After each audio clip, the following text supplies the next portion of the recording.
درس الاستغاثة والنداء لا يكون إلا من الله في الوعد والإرشاد. الحمد لله وكفى والصلاة والسلام على خاتم الأنبياء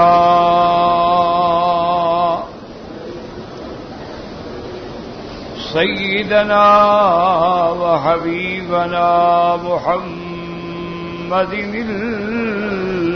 المصطفى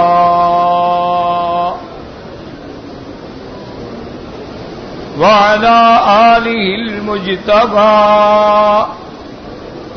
اللهم صل على سيدنا محمد النبي الأمي الهاشمي وعلى آله وأصحابه نجوم الهدى. أما بعد فقد قال الله تبارك وتعالى في القرآن المجيد والفرقان الحميد: أعوذ بالله من الشيطان الرجيم. بسم الله الرحمن الرحيم: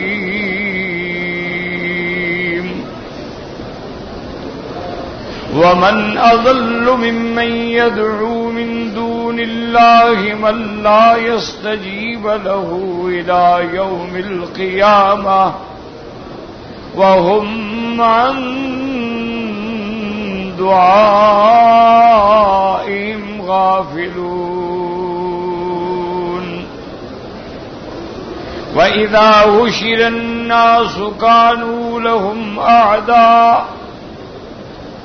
وكانوا بعبادتهم كافرين.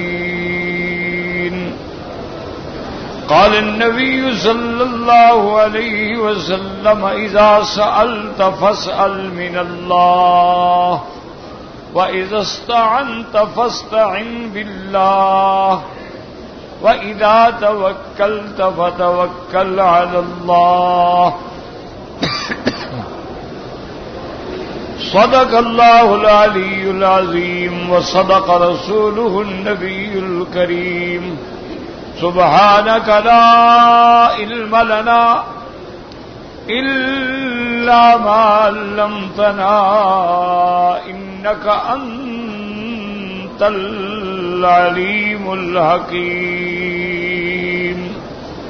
برادران اسلام،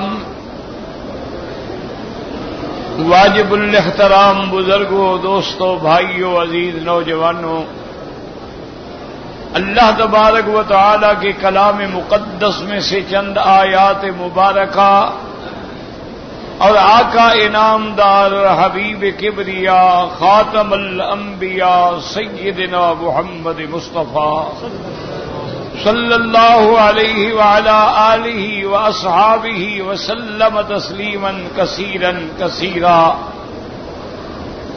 کہ فرامین مبارکہ میں سے ایک حدیث تلاوت کی ہے. دعا فرمائیں کہ اللہ تبارک و تعالی اس عاجز کی مال اہل صحت عافیت کاملہ دائمہ اور تمام امور میں اپنی رحمت سے آسانی فرما کے حق بات کہنے کی توفیق عطا فرمائیں. آپ کو سننے سمجھنے کی اور ہم سب کو مل کر حق پہ چلنے کی توفیق عطا فرمائیں. پروردگار عالم تمام آنے والوں کا حاضری، حج، عبادت، زیارت منظور و مقبول فرمائیں اور سب آنے والوں کے لیے حج آسان فرما دیں. میں نے اپنے چند معروضات میں چند دنوں سے جو عرض کیا تھا، چونکہ انشاءاللہ ثم انشاءاللہ اب حج زیادہ قریب آ رہا ہے تو آنے والے دنوں میں تو انشاءاللہ صرف حج کے مسائل ہوں گے. تو میں نے آپ کے خدمت میں چند باتیں پیش کی تھیں. ایک تو مسئلہ الہ پیش کیا تھا کہ معبود برحق اللہ کے سوا کوئی نہیں. دماغ میں اچھی طرح رکھ لیں تاکہ اللہ کرے آپ کا حج صحیح ہو جائے. لا الہ الا اللہ، کوئی معبود برحق نہیں مگر اللہ. اور ساتھ میں نے یہ بھی آپ کو عرض کر دیا تھا کہ علم کامل اور قدرت کامل جو ہے یہ میرے اللہ کی صفات ہے. یعنی اللہ نے ہر کسی کو علم دیا ہے. آپ کو علم دیا تو حج کرنے آئے ہیں، آپ کو علم دیا طواف کر رہے ہیں، آپ کو علم دیا صفا مروا دوڑ رہے ہیں. علم تو سب کو دیا، انسانوں کو بھی دیا، حیوانوں کو بھی دیا ہے. دیکھا نہیں کہ اگر 4 جانور کھڑے ہوں، سب کے بچے علیحدہ باندھ دیں، ان کے بچوں کو چھوڑیں، ہر بچہ اپنی ماں کے پاس جاتا ہے، اور ہر ماں اپنے بچے کے علاوہ دوسرے کو قبول بھی نہیں کرتی. تو اللہ نے علم تو سب کو دیا ہے، لیکن علم کامل کسی کا نہیں ہے، علم محیط کسی کا نہیں ہے، علم ما کان و ما یکون کسی کا نہیں ہے کہ جو کائنات کے پیدا کرنے سے پہلے سب کچھ جانتے تھے اور آنے والے قیامت تک کے سارے حالات اللہ کے سامنے. یہ ہے علم کامل. قدرت کامل بھی اللہ کے ہاتھ میں ہے کہ ان اللہ علی کل شیء قدیر. ہر بندے کو اللہ نے قدرت دی ہے. آپ کھاتے ہیں تو طاقت ہے، اٹھتے ہیں، بیٹھتے ہیں، نماز پڑھتے ہیں، قدرت ہے. لیکن قدرت کامل جو ہے وہ صرف اللہ کے پاس ہے. باقی ہر کسی کی قوت، قدرت، طاقت ایک وقت میں ختم ہو جائے گی.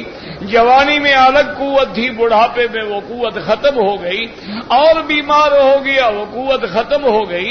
لیکن ایک وہ ذات ہے جس کی قدرت اور جس کی قوت اتنی کامل ہے جو کبھی ختم نہیں ہوتی ہے، اور وہ ہر چیز پہ قادر ہے. وہ چاہے تو دن کر دے، وہ چاہے تو رات کر دے، وہ چاہے تو گدھاؤں کو بادشاہ کر دے، وہ چاہے تو بادشاہوں کو گدھا کر دے، وہ چاہے تو غریبوں کو حج کروا دے، وہ چاہے تو امیروں کو نصیب بھی نہ ہو، کیونکہ ہر چیز کا قادر کون ہے؟ اللہ تعالی. یہ 2 باتیں دماغ میں رکھ لیں. تیسری بات میں نے کیا عرض کی تھی کہ اللہ کی ذات میں اور صفات میں کسی کو شریک، یاد رکھیں، اللہ کی ذات میں اور صفات میں کسی کو شریک نہ کرے ورنہ مشرک ہو جائے گا. ذات میں شریک کرے تو مشرک، صفات میں شریک کرے تو مشرک ہو جائے گا. اسی لیے اب دیکھیں کہ مثلا ندا ہے، استغاثہ ہے، پکار ہے، نظر ہے، نیاز ہے، یہ سارا کس کا حق ہے؟ اللہ کا حق ہے. اللہ نے فرمایا کس کو پکارو؟ مجھے پکارو. اگر اس حق میں کسی اور کو دخل دیا تو مشرک ہو جائے گا. کیوں؟ اللہ فرمائے مجھے پکارو، جب چاہو پکارو، دن ہو، رات ہو، اندھیرا ہو، مکہ ہو، مدینہ ہو، عرب ہو، عجم ہو، بر ہو، باہر ہو، مجھے پکارو. اور جب تم پکارتے ہو میں تمہاری پکار کو سنتا ہوں اور پھر تمہاری حاجات پوری کرتا ہوں. یہ صفتیں کس کی ہیں؟ اللہ کی ہیں. اور اسی طرح میں نے عرض کیا تھا کہ اللہ کے ساتھ کسی چیز کو شریک نہ کریں. اللہ نے یہ نہیں کہا کہ بتوں کو شریک نہ کریں. اللہ نے فرمایا وَاعْبُدُوا اللَّهَ وَلَا تُشْرِكُوا بِهِ شَيْئًا. اللہ کی عبادت کریں، اس میں کسی شے کو بھی شریک نہ کریں. یعنی اس میں بت ہیں، انسان ہیں، فرشتے ہیں، پیغمبر ہیں، اولیاء ہیں، کسی کو بھی اللہ کی عبادت میں شریک نہ بنائے. لفظ شیئن یہ بڑا دھوکہ ہے. لوگ سمجھتے ہیں مشرک وہ ہے جو بتوں کی پوجا کرے. اللہ کے بندے بتوں کی عبادت کرے تب بھی مشرک ہے، جبریل کی عبادت کرے تب بھی مشرک ہے، سورج چاند کی عبادت کرے تب بھی مشرک ہے، انبیاء کو پکارے عبادت کرے تب بھی مشرک ہے، اولیاء اللہ کو غائبانہ ندا سے پکارے اور ان کو حاجت روا مانے تب بھی مشرک ہے. یہ معنی نہیں ہوتا کہ بتوں کو پوجو تو مشرک ہے اور بندوں کو پوجو تو جائز ہے. یہ بالکل جہالت ہے. ایسے اللہ فرماتے وَمَنْ أَضَلُّ مِمَّن يَدْعُو مِن دُونِ اللَّهِ.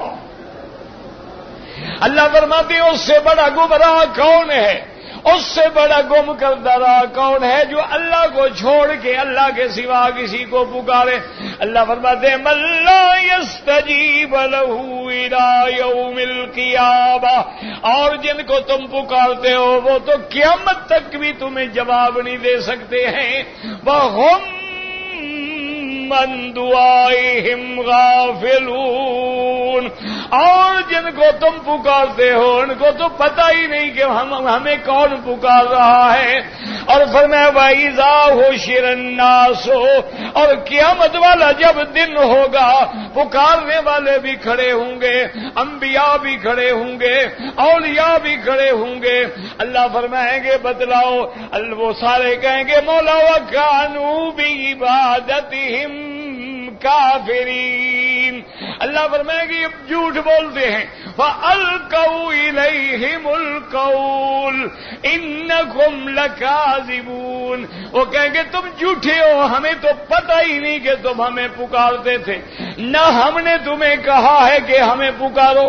یاد رکھو اللہ فرماتے ہیں اس سے بڑا گم کردہ رہا کون ہے.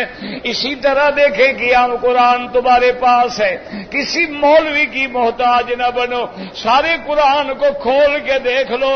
میں نے سارے پیغمبروں کی دعائیں عرض کی تھی کہ آدم نے، نوح نے، موسیٰ نے، عیسیٰ نے، ابراہیم نے، یوسف نے، یعقوب نے، یونس نے، ایوب نے علیہم الصلاۃ والسلام کس کو پکارا تھا؟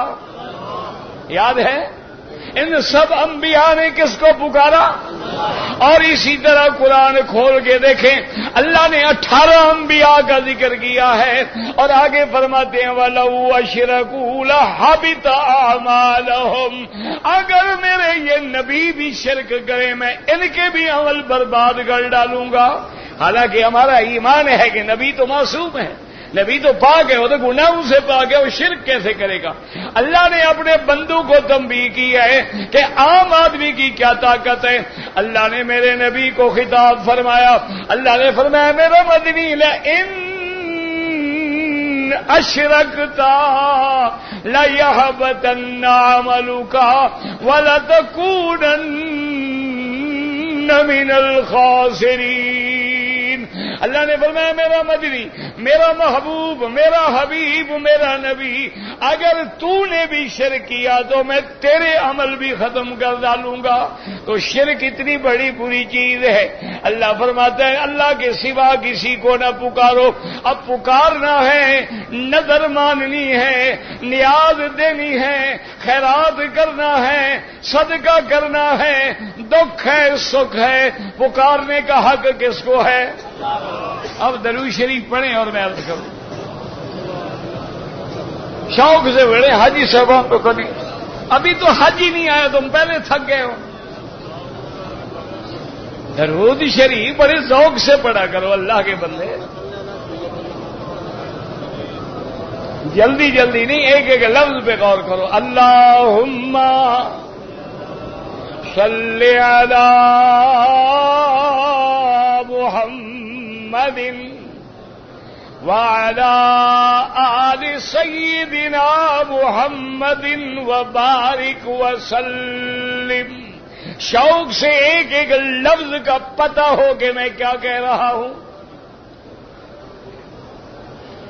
اب دیکھیں جی مسئلہ سمجھیں. اللہ فرماتا ہے جن کو تم پکارتے ہو پہلے تو تمہاری پکار سنتے نہیں اور نہ تمہیں جواب دے سکتے ہیں، نہ تیری مشکلیں حل کر سکتے ہیں. کیوں؟ والذین تدعون من دونہ ما یملکون من قطمیر. اللہ فرماتے اللہ کے سوا جن کو تم پکارتے ہو وہ تو کھجور کی گٹھلی کے اوپر جو چھلکا ہے وہ تو اس کے بھی بالغ نہیں، تو تمہیں کیا دیں گے؟ ان کی تو ملک ہی نہیں، وہ تو مجھ سے مانگنے والے ہیں. اور یاد رکھو یہ سننے نہ سننے کے جھگڑوں میں نہ پیا پڑا کریں. اللہ چاہیں تو سنوا دیں، اللہ نہ چاہیں تو زندے کو بھی نہ سنوائیں. بات سمجھیں، یہ بلا وجہ کے جھگڑے ہیں. جو چیز قرآن میں ثابت ہے، حدیث میں ثابت ہے، بس اس پہ ہمارا ایمان ہے. آگے نہ بڑھیں، افراط نہ کریں، تفریط نہ کریں. صحیح حدیث میں آتا ہے حضور نے فرمایا کہ جو بندہ من صلی علیہ عند قبری سمعتہ، جو آدمی میری قبر پہ کھڑے ہو کے سلام کرتا ہے میں سنتا ہوں، اگر دور سے پڑھے تو علمتہ، اللہ مجھے خبر دے دیتی ہیں. تمہارے امتی نے تم پہ درود بھیجا ہے, سلام بھیجا ہے, اب اتنی بات ہے, بس اس سے آگے نہ بڑھیں. اللہ نے فرمایا قبرستان میں جائیں اور جا کے کہا السلام علیکم یا دار قوم مؤمنین انا انشاءاللہ بکم لاحقون. سلام کریں. صحیح حدیث میں ہے کہ اسراء اور معراج کی رات میں اللہ نے 1,24,000 پیغمبر کو میرے مدنی کی اقتداء میں نماز پڑھوائی. امام الانبیاء محمد مصطفیٰ ہے. حضرت آدم سے لے کر حضرت عیسیٰ تک سب حضور کے پیچھے نماز پڑھ رہی ہیں. یہ زمین پہ لکھا ہے, پھر آسمانوں میں گئے تو ہر پیغمبر سے لکھا ہے, پھر معراج سے واپس آئے تو تمام انبیاء نے الوداع کہا ہے. اللہ نے ان کو کیسے زندہ کیا؟ اللہ نے ان کو عالم مثال میں زندہ کیا, اللہ نے ان کو حقیقت میں زندہ کیا. یہ ہمارے عقل کا کام نہیں ہے, ہمارا ایمان اتنا ہو گئے جو اللہ نے کہا ہے. میرے مدنی پاک نے فرمایا ہے کہ جبریل نے اذان دی ہے اور میں نے مسجد الاقصی میں کھڑے ہو کے تمام انبیاء کو نماز پڑھائی ہے. ہمارا ایمان ہے. بحث میں نہیں پڑھنا چاہیے, یاد رکھیں. یہ لوگ بحثوں میں پڑھ کے, افراد و تفرید میں پڑھ کے سر پھٹبل پہ آ گئے, لڑائیوں پہ آ گئے, اور کسی نے کہا مردہ سنتا ہے, کسی نے کہا نہیں سنتا ہے, پھر ایک دوسرے پہ کفر کی مشینیں چلا ڈالی. اللہ تعالیٰ سب کی ہدایت کے فیصلے کرے. اللہ چاہے تو زندہ بھی نہیں سنتا. نہیں سمجھ آ رہی بات؟ درود شریف پڑھو گے تو آ جائے گی. میرا تو عقیدہ ہے, میرا تو ایمان ہے, ہر مشکل حل ہو جاتی ہے درود پڑھنے سے. لیکن پڑھا بھی تو کرو نا. بتایا تھا نا کہ ایک تسبیح روز کیا پڑھنا ہے, اور ایک استغفار اور قرآن پاک. یہ بتایا تھا 3 باتیں. یاد ہے کو پڑھ بھی رہا ہے, یہاں بیٹھ کے سر ہلا دے تو گئے تو فی امان اللہ. یہ حاجی ہے نا ماشاء اللہ, ان کو روز مسئلہ سمجھاؤ, وہاں جا کے پھر آ جائیں گے السلام علیکم جی, اور جی میرا مسئلہ. بھائی ابھی تو بتایا ہے. حاجی کو جناب آپ اللہ کے سوا کوئی ہدایت نہیں دے سکتا.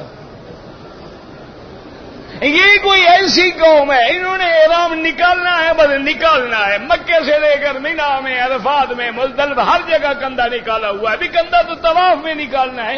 کیوں اپنی نمازیں مکروہ کرو؟ چھوڑو جی, میں نے احرام باندھا ہوا ہے, تمہیں کیا پتا؟ حاجی کا کیا علاج؟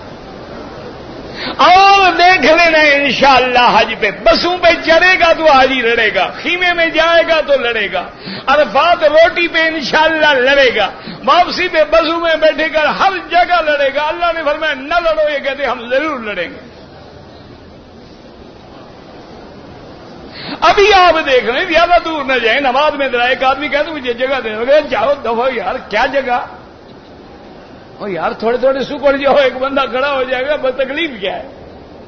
اچھا پھر اگر ہر حاضری سمجھے نیچے پورا حرم خالی ہے, نماز کے لیے اتر جائے, پڑھ کے آ جائیں, تقریر سنیں, اپنی نمازیں بھی خراب نہ کرے, اور تمہاری نماز اتنی اچھی ہوگی کہ آگے عورت کوئی نہیں ہوگی. لیکن سمجھنے کے لیے تیار نہیں. یاد رکھو, اب میری بات توجہ سے سنیں. اللہ چاہے تو مردے کو بھی سنا دے, اور نہ چاہے تو زندہ کو بھی نہ سنائے, اس کی مرضی ہے. پھر جھگڑے کی کیا بات ہے؟ میرے مدنی رحمت دو عالم جب نام آئے درود پڑھیں. پورا درود نہ پڑھ سکیں صلی اللہ علیہ وسلم, بس. آپ بدر کے میدان میں کلیب بدر پہ کھڑے ہیں, یعنی ایک کنواں تھا بدر میں, جو حاجی جاتے ہیں بدر دیکھتے ہیں تو کنواں تھا, لیکن حاجیوں کے ان باتوں میں کیا ہے؟ اب اگر آپ جائیں نا جی, اللہ کے بندو حاجیوں, اگر جاؤ تو سمجھو اللہ اس حکومت کو جزائے خیر عطا فرما دے کہ انہوں نے کیسا راستہ مدینے کے لیے بنایا ہے، اس کا نام طریق الہجرہ رکھا ہے کہ پہلے آپ جائیں گے تو آپ کے سامنے دیکھیں گے کہ مقام تنعیم آئے گا، اس کے بعد وادی فاطمہ آئے گی، وادی جموم آئے گی، وادی قدید آئے گی، وادی صرف آئے گی، وادی عصفان آئے گی، ابیار ماشی آئے گا، علی تیمہ آئے گا، دوسری طرف سے جائیں تو بدر صغرا آئے گا، بدر کبرا آئے گا، بیر راہ آئے گا، بیر تامہ آئے گا، آگے قبا آئے گا، پھر محمد مصطفیٰ کا ڈیرا آئے گا۔ ایک ایک لمحے کو انہوں نے قید کیا ہے تاکہ مسلمان جب سفر کرے مدینے جا رہا ہو پورے اسلام کی تاریخ اس کے سامنے آ جائے۔ آپ نے تو غور نہیں کیا، آپ تو بس حج پہ آئے ہیں نا ماشاءاللہ، کہ بس چلے جائیں، جیسے لوگ جائیں گے ہم بھی چلے جائیں۔ اللہ کے حرم کے دروازوں پہ غور کر لیں، اچھا کسی کا نام دیکھ لیں المدینہ ہے، کیوں یہ مدینے کی طرف ہے؟ کسی کا نام الحدیبیہ ہے کہ وہ صلح حدیبیہ کی یاد دلاتا ہے، کسی کا نام باب الفتح ہے جو فتح مکہ کی یاد دلاتا ہے، کسی کا نام باب العمرہ ہے جو عمرۃ القضاء کی یاد دلاتا ہے، کسی کا نام باب ام ہانی ہے جو بی بی ام ہانی کا گھر یاد دلاتا ہے، کسی جگہ باب عباس ہے، کسی جگہ باب دار ارقم ہے۔ ایک ایک نام جو انہوں نے کعبے کے دروازے کے رکھے ہیں، اگر مسلمان حاجی غور کرے تو پوری سیرت محمد مصطفیٰ سامنے آ جائے۔ اسی طرح آپ ادھر آپ جائیں گے تو کیا ہے؟ محلہ ہے، ادھر آپ جائیں گے تو کیا ہے؟ مسفلہ ہے، سیال ہے، شار ابراہیم الخلیل ہے، شار ابی بکر صدیق ہے، آگے طریق الہجرہ ہے، آگے جبل ثور ہے، ادھر جبل ہرا ہے، ادھر جبل نور ہے اور غار ہرا ہے۔ ادھر اگر آپ نکلیں گے انشاءاللہ تبارک و تعالی تو آپ کے سامنے عقبہ ہے جہاں بیعت عقبہ ہے، آگے جائیں گے مینا ہے، اس میں مسجد خیف ہے، پھر مجرۃ الکبش ہے، پھر مزدلفہ ہے، مزدلفہ کے بعد وادی ارنا ہے، وادی ارنا کے بعد وادی عرفات ہے۔ حاجی کو ان باتوں سے کوئی تعلق نہیں، عشق یہ انگوٹھے چومو السلام علیکم سارے کام ہو گئے۔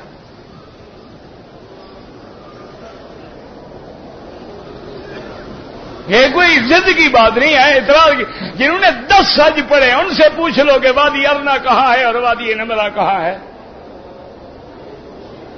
سوال ہی پیدا نہیں ہوتا۔ حاجی کو اس لیے آیا، حاجی تو آیا ہے ماشاءاللہ سگریٹ پی رہا ہے، داڑھی مڈوا رہا ہے، ماشاءاللہ گانے سن رہا ہے، موبائل جیب میں ہے، اس پہ میوزک لگا کے ساری دنیا کی نمازیں برباد کر کے لانتی بن رہا ہے، یہ حاجی ہے؟ کون سا تم جناب پی ایم ہو، سی ایم ہو، ہارڈ لائن پہ تیرے رابطے ہیں، حرم میں ہو بند کر دو ٹیلی فون، باہر جاؤ کھول لو۔ اگر کسی کی کوئی ایمرجنسی کال آنی ہے تو اس کو آپ وائبریشن پہ لگا دیں، لیکن آدمی نماز پڑھ رہا ہے ادھر سے گانا بج رہا ہے، آدمی نماز پڑھ رہا ہے ادھر سے میوزک بج رہا ہے۔ تو حاجی نے کوئی سمجھا ہے کہ کعبے میں، طواف میں، مطاف میں جا رہا ہے، ریاض الجنہ میں جہاں اونچی آواز کرنا بھی منع ہے، حاجی کا موبائل بج رہا ہے۔ یعنی اللہ فرماتا ہے تمہاری آواز اونچی ہوگی تمہارے عمل برباد کر دوں گا۔ آواز اونچی ہونی اللہ کو قبول نہیں ہے، چہ جائے گے تو وہاں میوزک لگا کے اپنے موبائل چلاتے ہو۔ خدا کے لیے ایک دوسرے کو سمجھائیں، محبت سے سمجھائیں، ہاتھ باندھنے پڑے باندھ لیں، ان کے داڑھی کو چھونا پڑے چھولیں گے، اللہ کے لیے نہ اپنی نمازیں برباد کریں نہ لوگوں کی نمازیں برباد کریں۔ اگر آپ کی بیٹی ہے، بہن ہے، بیوی ہے، خود سمجھائیں کہ نماز کا وقت ہو نیچے چلی جائے، ادب سے نماز پڑھے، اس کی نماز بھی الحمدللہ، مردوں کی نماز بھی الحمدللہ۔ یہ کوئی نماز نہیں کہ عورت بغل میں کھڑی ہو، یہ کوئی نماز نہیں کہ عورت آگے کھڑی ہو، عورت آگے ہو یا بغل میں ہو نماز فاسد ہو جاتی ہے۔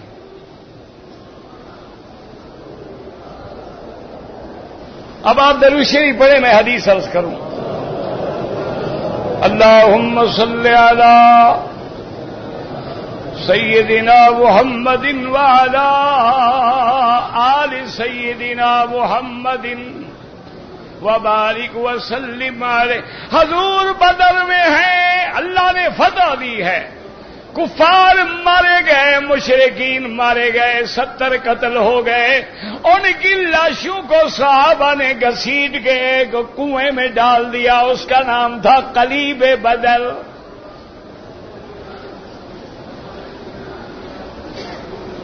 حضور تشریف لے آئے اور اس کنویں کے کنارے پہ کھڑے ہو گئے اور فرمایا ہل وجدتم ما وعد، هل وجدتم ما وعد ربكم حقا. اللہ کے نبی نے فرمایا او کافروں، مشرکوں، او اشقیاء، بدبخت محمد کے دشمنوں، اللہ کا جو وعدہ تھا کہ مشرک کے لیے مرنے کے بعد عذاب شروع ہو جاتا ہے، کیا تمہیں اب وہ اللہ کا وعدہ سچا ہو گیا کہ نہیں؟ حضرت عمر کھڑے تھے رضی اللہ عنہ. توجہ کے ساتھ پوری بات سنیں تاکہ اللہ حضور کی امت کو جھگڑے سے بچائے. یاد رکھو یہ سما کے جھگڑے، یہ انبیاء کے سننے کے جھگڑے، نہ سننے کے جھگڑے، مردوں کے سننے کے جھگڑے، نہ سننے کے جھگڑے. نماز میں آمین زور سے کہنا ہے کہ آہستہ، رفع دین کرنا ہے کہ نہیں کرنا ہے، اور فاتحہ پڑھنا ہے کہ نہیں پڑھنا ہے. یہ کون سے ایسے مسائل ہیں جن کے اندر اللہ ہم سے قبر میں پوچھے گا؟ نہ ایمان سے کہیں، قبر میں جب جائیں گے تو سوال ہوگا کہ تم سننے والوں میں ہو یا نہ سننے والوں میں ہو. نہ ایمان سے کہو، جھگڑے میں نہ جاؤ. کیا سوال ہوگا؟ من ربک ما دینک ما تقول فی حق ھذا الرجل. یہ سوال نہیں ہوگا کہ تم حیات والے ہو کہ ممات والے ہو. تم نماز میں اونچی آمین کہتے تھے کہ آہستہ کہتے تھے، یہ کبھی سوال نہیں ہوں گے، چونکہ اصول دین کے اندر کبھی جھگڑا نہیں ہوتا. آج 1400 سال گزر گئے ہیں، مغرب کی 3 رکعتیں ہیں، کوئی مائی کا لحال اسے 4 نہیں بنا سکتا اور اسے 2 نہیں بنا سکتا. ہر نماز سفر میں آدھی ہو جاتی ہے، ظہر کی 4 کے بجائے 2 ہو جاتی ہے، عصر 4 کے بجائے 2 ہو جاتی ہے، لیکن مغرب 3 کے کتنا رہتے ہیں؟ کیوں 1.5 ہو سکتا ہے؟ اچھا اللہ کہتے 1 رکعت چھوڑ دو. کیوں 1 رکعت تو نماز ہی نہیں ہے؟ 1 رکعت تو کبھی کوئی نماز ہی نہیں ہوتی. اگر 1 رکعت بھی نماز ہوتی تو فجر کی 2 کے بجائے ہم 1 پڑھتے نا. سفر میں وہ بھی تو آدھی ہو جاتی. اب جناب دیکھیں، حضرت عمر نے عرض کیا کہ یا رسول اللہ، اللہ اکبر صلی اللہ علیہ وسلم، یا رسول اللہ هل نسمع هؤلاء نتنا. انہوں نے کہا حضور یہ مر گئے، گل گئے، سڑ گئے، کنویں میں پھینکے گئے، ریزہ ریزہ ہو گئے ہیں، آپ ان کو جو سنوا رہے ہیں یہ سنتے ہیں؟ اگر نہیں سنتے ہیں تو پھر حضور کو کنویں پہ آ گئی یہ بات کہنے کی ضرورت کیا ہے؟ بات سمجھ آ رہی ہے کہ نہیں آ رہی؟ پھر جھگڑے تو نہیں کرو گے انشاءاللہ. موٹی بات یاد. حضور نے پتہ کیا جواب دے؟ فرمایا عمر بل اسمع منک، یہ تم سے بھی زیادہ بہتر سن رہے ہیں. تو اب اللہ سنوائے تو مردے کو سنوا دے کہ نہیں؟ ہاں جی، اللہ سنوانا چاہے تو مردے کو بھی سنا دے اور نہ چاہے تو زندہ کو بھی. اللہ کا قرآن اذا والفتیۃ الی الکہف، اللہ فرماتے ہیں کہ چند نوجوان میری توحید کے عقیدے کی استقامت و حفاظت کے لیے اپنے ملک کے ظالم بادشاہ سے نکل کے غار میں پناہ لیتے ہیں. اللہ فرماتے ہیں ہم نے ان کو سلا دیا ہے.